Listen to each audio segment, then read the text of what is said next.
Hello बेटा, कैसे हैं आप सभी?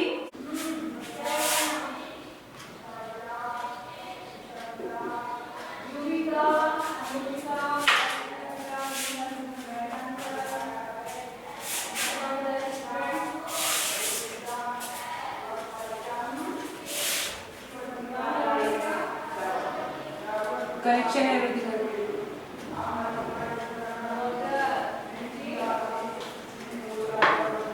कनेक्शन कनेक्टिंग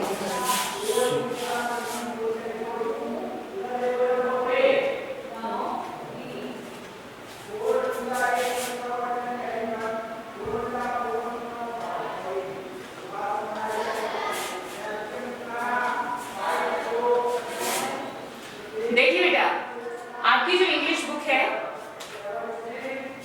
सेकंड चैप्टर इसका जो है कंप्लीट हो चुका है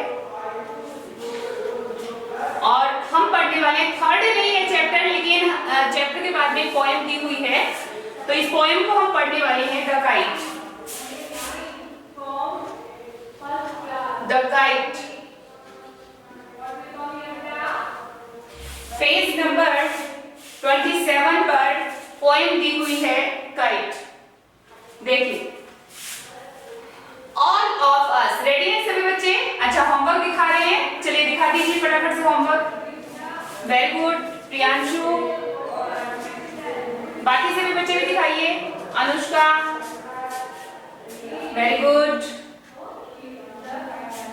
तन्वी वेरी गुड बेटा, मोहित वेरी गुड, थोड़ा राइटिंग सुधारो। बलराम वेरी गुड बेटा, राइटिंग थोड़ी सी इंप्रूव करो। गुंजन वेरी गुड, नीति वेरी गुड, भविष्य वेरी गुड बेटा, महेश सिंह वेरी गुड, तन्वी शाबाश बच्चों। ऋषु मौर्य वेरी गुड बेटा, शाबाश। ऐसे ही अपना होमवर्क सभी बच्चे डेली कंप्लीट करें। वेरी गुड बच्चों, very good, clapping for you. सभी अच्छे बच्चे हैं जिन्होंने होमवर्क किया है। चलिए अब हम पढ़े पोएम को, द काइट। रेडी है सभी बच्चे पढ़ने के लिए? छोटी सी पोएम है, देखिए। The kite all of us, हम सभी, लाइक टू फ्लाई काइट्स, हम सभी को पतंग उड़ाना पसंद है कि नहीं? सभी को पतंग उड़ाना बहुत पसंद होता है। Have you ever tried to fly one, क्या आपने कभी पतंग उड़ाने की कोशिश की है? किया आप लोगों ने पतंग उड़ाने की कोशिश? रीड दिस पोएम, आओ इस पोएम को पढ़ते हैं। अबाउट द काइट, जो कि एक काइट के बारे में है, पतंग के बारे में है। As it flies in the sky, जैसे कि ये आसमान में उड़ती है, यानी कि आसमान में उड़ती हुई पतंग की ये पोएम है, तो उसके बारे में हम पढ़ेंगे। ठीक है, चलिए। How bright on the blue, on the blue का मतलब है आसमान, नीले आसमान के अंदर। हाउ ब्राइट, ये कैसे चमकती है, यानी कि नीले आसमान के अंदर रंग बिरंगी पतंग कैसे अलग ही दिखाई देती है। Is a kite when it's new, ये पतंग है व्हेन इट्स न्यू, जब ये नई होती है तो हम इसे आसमान में उड़ाते हैं, अलग ही इसकी एक चमक होती है ना। पॉली की बनी हुई होती हैं, उनके नीचे जो है उनके फ्लिप्स लगे हुए होते हैं, उससे वो आसमान में अलग ही चमकती हुई दिखाई देती हैं। With dive and dip, dive होता है गोते लगाना और डिप होता है, डिप का मतलब भी डूबना या गोते मतलब इस तरह से है कि जैसे पतंग जो होती है, जैसे पानी में कोई चीज नीचे जाती है फिर ऊपर आती है, जैसे मछली होती है वो नीचे जाती है फिर ऊपर आती है, ऐसे जो पतंग होती है वो भी हवा में क्या लगाती है? गोते लगाती है, कभी इधर जाती है फिर कभी नीचे आती है फिर ऊपर चढ़ जाती है ना। तो वो कभी डाइव करती है और कभी डिप करती है। It snaps it tells, snap होता है पिक्चर, चित्र। इट्स टेल, उसके नीचे उसकी एक टेल लगी हुई होती है, पूंछ लगी हुई होती है, देखते हैं ना पतंग के नीचे उसके फ्लिप्स लगे हुए होते हैं, तो वो उसकी क्या हो गई? पूंछ कहता है उसको, कि जो पतंग है उसके नीचे जो पूंछ लटकी हुई है उनके साथ बहुत ही सुंदर उसका चित्र नजर आता है। देन सोर्स, सोर होता है जो शोर होता है, पतंग की फड़फड़ाहट जो होती है, आवाज आती है ना, पतंग उड़ाते हैं तब फड़फड़ की आवाज आती है ना, हाँ, तो उसका जो शोर होता है, लाइक अ शिप, कैसे लगता है जैसे पानी में जब जहाज चलता है तो उसका भी एक शोर होता है। इसी तरह से जैसे पतंग को हवा में उड़ाते हैं तो उसका भी एक शोर हमें अलग से सुनाई देता है। जैसे पानी में चलते जहाज की एक आवाज आती है, ऐसे ही पतंग जब हवा में उड़ती है तो उसकी भी एक अलग ही आवाज आती है। With only a sail, sail होता है जल यात्रा, सेल होता है जल यात्रा। जब शिप से सेल के लिए निकलते हैं तो शिप से एक अलग ही आवाज सी हमें सुनाई देती है। ऐसे ही जब पतंग अपनी हवाई यात्रा पे निकलती है तो उसकी भी एक अलग ही आवाज सुनाई देती है। एज ओवर टाइड, टाइड होता है ज्वार, पानी का ऊपर उठना, कि जैसे पानी ऊपर उठता है, ऑफ विंड ऑफ राइड्स, यानी कि जैसे ही हवा का ज्वार उठता है, यानी कि जैसे ही तेज हवा चलती है, इट राइड्स, तो हमारी पतंग अपनी सवारी पर निकल जाती है। देखते हो ना, हवा चलती है तो पतंग सही उड़ती है और हवा नहीं होती है तो पतंग नहीं चलती है। तो वो कहते हैं कि जैसे ही हवा का ज्वार आता है, यानी कि जैसे ही हवा ऊपर उठती है तो हमारी पतंग अपनी सवारी पर निकल जाती है और बहुत ऊपर तक चली जाती है। Climbs to the crest, crest होता है जो चट्टानें होती हैं या शिखर, आसपास में जो पहाड़ होते हैं, हमारी पतंग जब उड़ती है तो ऐसा लगता है कि जैसे उनसे भी ऊपर चली गई है। Of a gust and pulls, जैसे ही हवा के झोंके आते हैं, है ना, ये कभी तो खिंच जाती है और कभी लूज हो जाती है। जब हवा सही पतंग के हिसाब से सही हवा चलती है तो हमारी पतंग खिंचती चली जाती है, हमें धागा छोड़ते जाते हैं और पतंग ऊपर चढ़ती जाती है। लेकिन जैसे ही हवा कम होती है वो ढीली पड़ जाती है और नीचे आने लगती है। Then seems to rest as wind falls, जैसे ही हवा गिरती है यानी हवा कम होती है, पतंग भी नीचे आने लगती है और ऐसा लगता है कि जैसे वो रेस्ट करना चाहती है, थक कर नीचे लौट रही है। ठीक है, पोएट ने यहाँ पर इमेजिनेशन किया है, जैसे पतंग नीचे आ रही है तो कैसा लगता है उसे, वो कहते हैं ऐसा लगता है कि तेज हवा में काफी देर उड़ करके वो थक गई है और अब वो आराम करने के लिए नीचे आ रही है। कि जैसे ही हवा कम होती है पतंग नीचे आने लगती है और ऐसा लगता है जैसे वो आराम करना चाहती है। When string goes slack, string होता है धागा, मांझा, जिससे आप पकड़ के पतंग को उड़ा रहे हैं। स्लैक, वो कमजोर पड़ जाता है। यू विन इट बैक, जैसे ही हवा कम होती है तो हमारा धागा कमजोर पड़ना का मतलब है ढीला पड़ने लगता है, अपने आप ही लूज होने लग जाता है धागा। अभी मैंने बताया ना, जैसे हवा तेज होती है तो हमारा जो स्ट्रिंग है, धागा है, वो तन जाता है, मांझा हमारा तन जाता है। लेकिन जैसे ही हवा कम होने लगती है हमारा जो स्ट्रिंग है, हमारा मांझा जो है वो थोड़ा लूज होना शुरू हो जाता है। एंड रन अंटिल, और जब तक दौड़ता है हमारी जो पतंग है वो तब तक दौड़ती है। You win a new breeze blows, कि हम उसे तभी उड़ा पाते हैं जब एक नई हवा आती है। कि भाई हवा कमजोर हो गई, हवा कम हो गई तो हमारा स्ट्रिंग भी कमजोर होने लगता है, जो है पतंग है वो नीचे आने लगती है और जैसे ही नई हवा आती है वो वापस से ऊपर चढ़ जाता है। तो कई बार ऐसा देखा भी है, हवा कभी कम होती है, कभी ज्यादा होती है, तो कभी हमारी पतंग ऊपर जाती है तो कभी हमारी पतंग नीचे आ जाती है। And its wing fill and up it goes, जैसे ही हवा चलती है तो लगता है जैसे बर्ड्स जो होते हैं वो अपने विंग्स में हवा भर के उड़ जाते हैं, है ना, अपने पंख को ऐसे फैलाते हैं और फिर उड़ जाते हैं। ऐसे ही लगता है कि जैसे जो पतंग है वो भी हवा जब चलती है तो अपने पंखों में हवा भर के और ऊपर उड़ जाती है। How bright on the blue, कितनी सुंदर लगती है ये नीले आसमान में उड़ती हुई। It's a kite when it's new, ये कौन है, ये पतंग है। But a razor thing, razor thing होती है काट देने वाला जो ऑब्जेक्ट होता है, तो रेजर थी, जो मांझा होता है वो इतना पैना होता है उससे हाथ कट जाते हैं, है ना। देखा होगा बहुत सारे बच्चे जो बहुत पतंग उड़ाते हैं उनकी फिंगर्स पर जो है बैंडेज ही बैंडेज लगे हुए होते हैं, क्योंकि कभी मांझा ज्यादा छोड़ना पड़ता है तो कभी खींचना पड़ता है, और वो जो मांझा होता है उससे हाथ भी कट जाते हैं।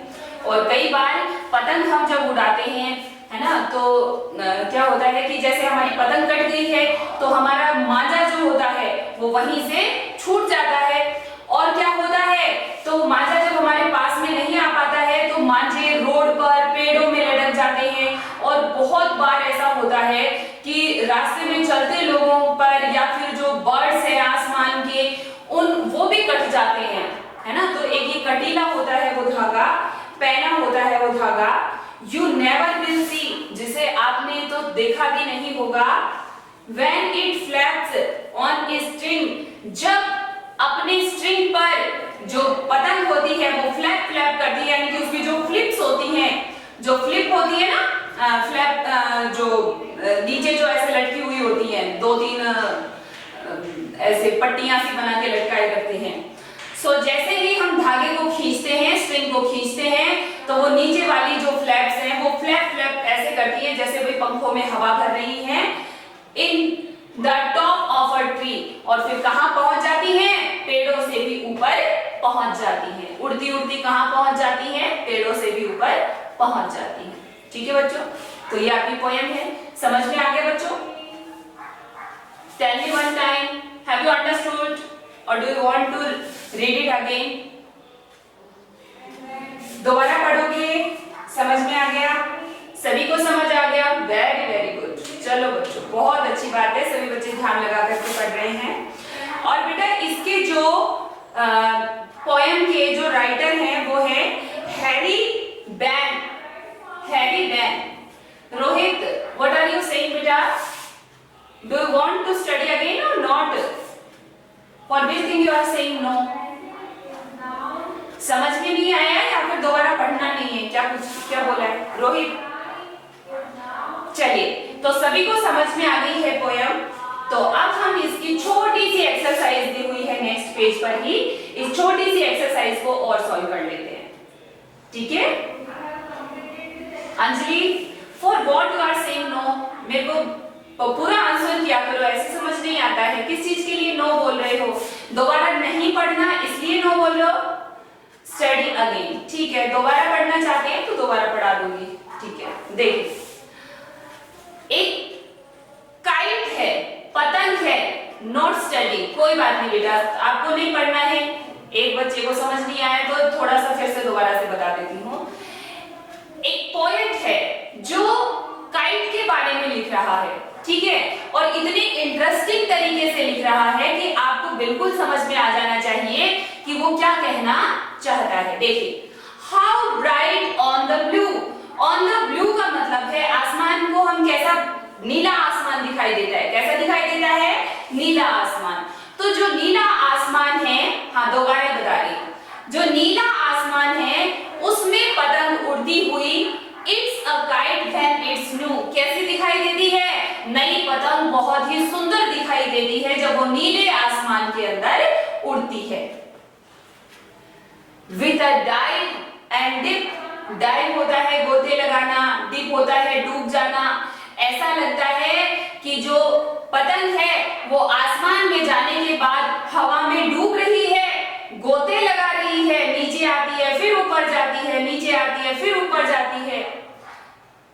इट स्नैप इट टेल्स, और साथ में उसकी जो पूंछ है वो भी चलती हुई बहुत सुंदर नजर आती है। पूंछ होती है ऐसे जो काइट नहीं हो, ये देखो, ये हमारी काइट है ऐसे, और यहाँ पर इसमें ऐसे ये ऐसे लटकन सी लगाए, यहाँ नहीं लगाए रखते, ये जो आपका यहाँ होता है ना, इसको और सुंदर दिखाने के लिए कई पतंग होती है जिनमें यहाँ लटकन होती है, और कई होती है जिनमें यहाँ लटकन लगाए रखते हैं ताकि हमारी पतंग बहुत सुंदर नजर आए। ठीक है, तो ये जो लटकन है, ये जो फ्लिप्स है, ये बहुत ही सुंदर लगती हैं आसमान में। Then soars like a ship, पतंग जब आसमान में उड़ती है, हवा के अंदर गोते लगाती है, तो कैसी लगती है बच्चों? उसका एक अलग ही साउंड सा सुनाई देता है, बिल्कुल ऐसे फट फट फट फट का साउंड हमें सुनाई देता है, पतंग का अलग ही साउंड आता है। और ये आवाज बिल्कुल ऐसे ही लगती है जैसे while only a sail, जब कोई जहाज, जब कोई शिप सेल के लिए निकलता है, यानी कि जल यात्रा के लिए निकलता है, तो उसकी एक अलग ही आवाज आती है। तो जैसे शिप पानी में यात्रा करता है तो उसकी एक अलग ही आवाज आती है, ऐसे ही पतंग जब हवा में यात्रा करने के लिए निकलती है तो उसकी भी एक अलग ही आवाज सुनाई देती है। As over tide, टाइड होता है ज्वार, उठना, ऊपर उठना। ऑफ विंड, जैसे ही हवा का ज्वार उठता है, यानी कि जैसे ही हवा तेजी पकड़ती है, तो इट राइड्स, ये पतंग जो होती है ये सवारी पर निकल जाती है। जब हवा नहीं होती है तो पतंग नहीं उड़ती हमारी, तो जैसे ही हवा चलती है वैसे ही क्या होता है बच्चों, हमारी जो पतंग है वो अपनी सवारी पर निकल जाती है। सब बच्चे उड़ा करके देखना, घर पर एक पतंग बनाना, मिल जाए तो शॉप से ले आना, वरना घर पे ही एक पतंग बनाना और उसको उड़ा करके देखना, और फिर इस पोएम को मैच करना, फिर लगेगा कि हाँ बिल्कुल सही लिखा है पोएम ने, है ना। That seems to rest, climbs to the crest, और कहाँ चढ़ जाती है उड़ती उड़ती? चोटियों से भी ऊपर। क्रेस्ट होता है जो आसपास में पहाड़ियां हैं या कुछ चट्टानें हैं, उनसे भी ऊपर चली जाती है।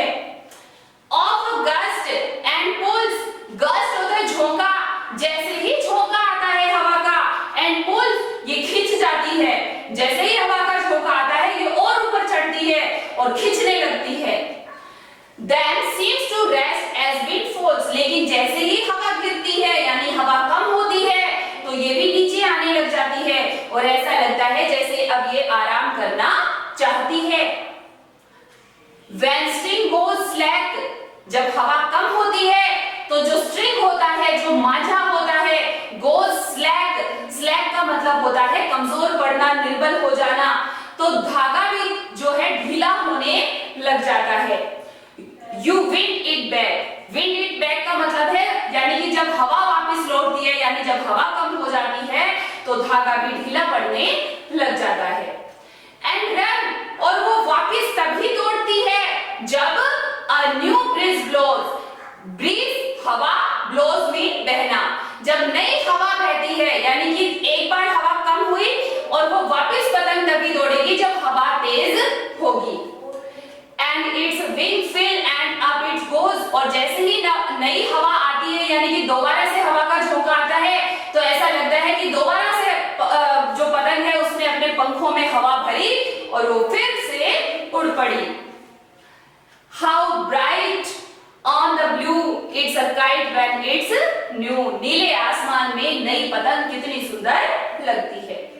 But a razor thing, लेकिन एक काट देने वाली, नुकसान पहुंचाने वाली चीज इसके अंदर होती है जिस पर हम कभी भी गौर नहीं फरमाते हैं। बच्चे बेधड़क होकर के जो है पतंग उड़ाते हैं, लेकिन उसका जो मांझा होता है, उसका जो स्ट्रिंग होता है, वो हमें हार्म पहुंचाने वाला होता है। उससे हमारे हाथ बिगड़ जाते हैं, बहुत सारे पक्षी भी मारे जाते हैं और कई बार सड़कों पर भी दुर्घटनाएं हो जाती हैं।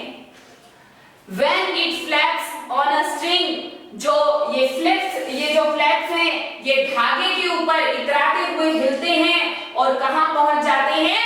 On the top of tree, पेड़ों से भी ऊपर निकल जाते हैं। ठीक है, आगे समझ में आप पोएम? अब सभी को समझ आ गया है? चलिए, अच्छा चलो ठीक है। आज होमवर्क में आप सभी को एक सुंदर सी पतंग ही बनानी है। You will draw a kite.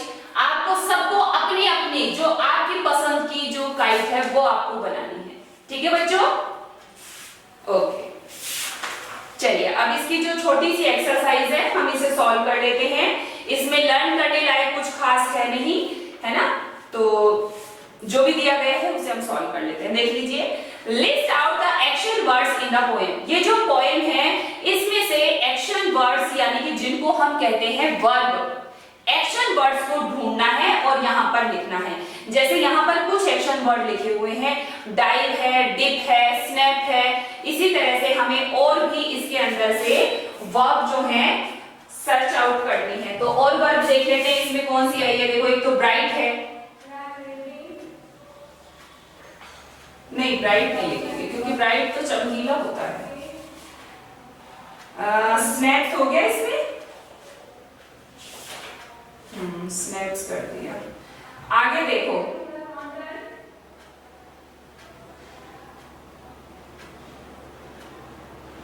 Cell,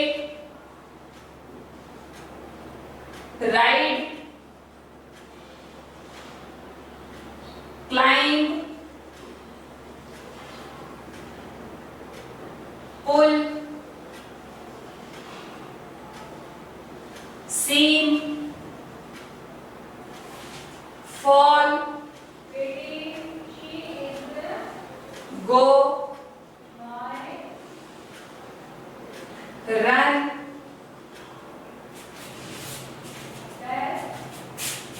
blow,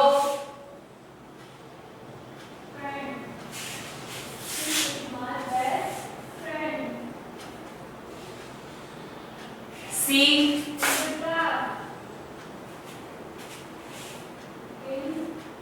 बस ये हो गई आपकी वर्ब जो यहाँ इस चैप्टर में आई है।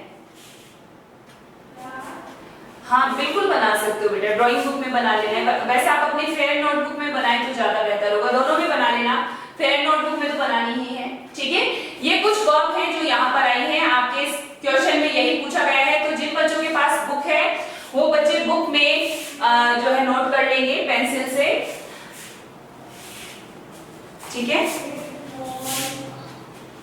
See the next question. अच्छा ये कह रहा है कि इनका मतलब भी जानो, कि ये जो वर्ड आपने यहाँ पे राइट की हैं, इन डूइंग वर्ड्स का या एक्शन वर्ड जो है इनका हमें मीन भी पता होना चाहिए। तो सेल मीन क्या होता है? जल यात्रा। राइड का मीन क्या होता है? सवारी। क्लाइंब मीन चढ़ना। पुल मीन खींचना। सीम मीन दिखाई देना या प्रतीत होना, यानी कि ऐसा लगता है। फॉल मीन गिरना। गो मीन जाना। रन मीन दौड़ना। ब्लो मीन बहना। और सी मीन देखना। ठीक है, ये इनके मीन हो गए। बेटा जिनके पास बुक नहीं है उनको बुक परचेज करनी है, यही ऑप्शन है मेरे पास में, इससे बेटर ऑप्शन और कोई नहीं है। 5 ब्लैंक्स है तो 5 राइट कर दो। मैंने तो बता दिया जितनी भी इसमें वर्ब आई है मैंने सारी बता दी। आपको अगर कोई 5 राइट करनी है तो इनमें से कोई भी 5 आप राइट कर लो। अब बच्चों देखिए, read these lines from the poem. Poem में ये लाइन पढ़ो। That soars like a ship with only a sail. The movement of the tailless kite is compared to a ship. बिना पूंछ की जो पतंग होती है, बिना टेल की जो पतंग होती है, उसको शिप से कंपेयर किया गया है विद अ सेल, जैसे कि वो जब सेल के लिए निकलती है। This is called simile. Simile का मतलब होता है कि एक जैसा प्रतीत होना। कैन यू सजेस्ट व्हाट और हु द फॉलोइंग एक्शंस में बी कंपेयर टू? सो आपको यहाँ पर नीचे ये कुछ जो है ग्रुप ऑफ वर्ड्स दिए गए हैं, इनको पढ़ना है और बताना है कि किसके जैसा। जैसे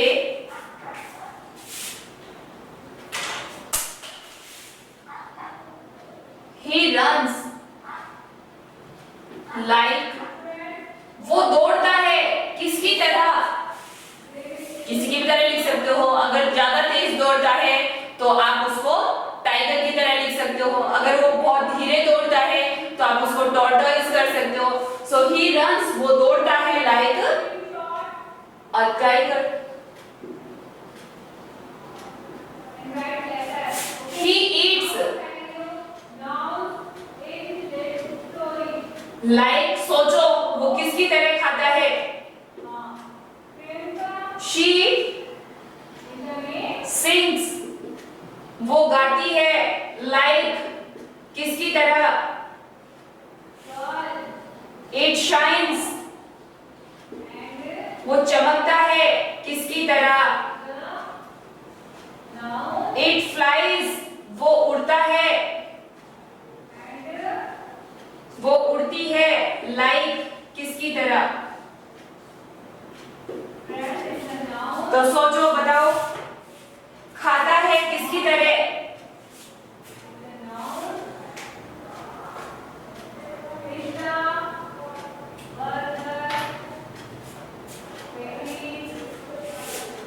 बताओ सोच के।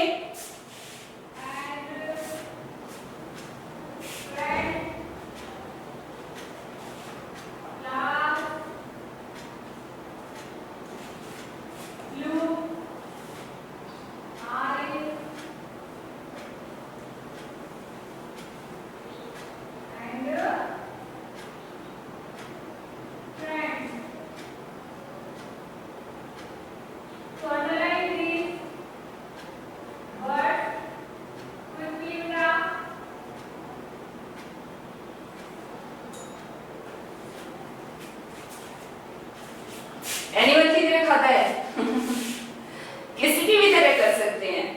सिंग्स लाइक सन, सूरज की तरह कैसे गाओगे?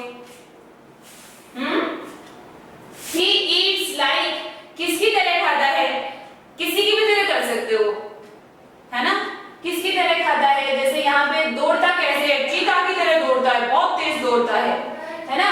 उसको खाना नहीं आता बिल्कुल भी। कैसे खाता है? जैसे कि कोई जानवर खा रहा हो।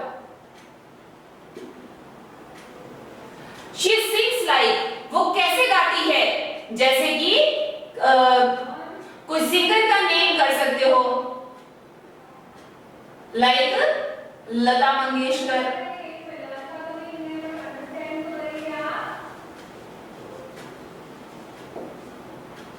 It shines like, वो चमकता है, स्टार कर सकते हो, तारे की तरह या सन की तरह कर सकते हो।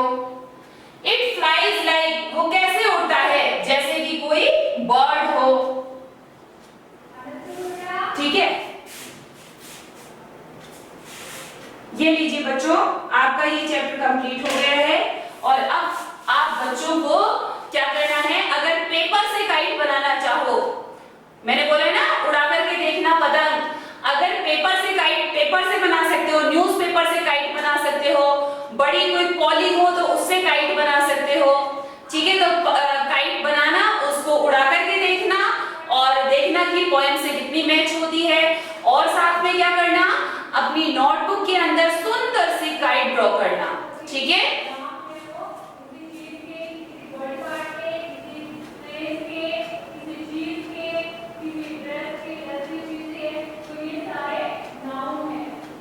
स्ट्रिंग नहीं है, स्ट्रिंग तो बेटा खरीद के लेके आना पड़ेगा।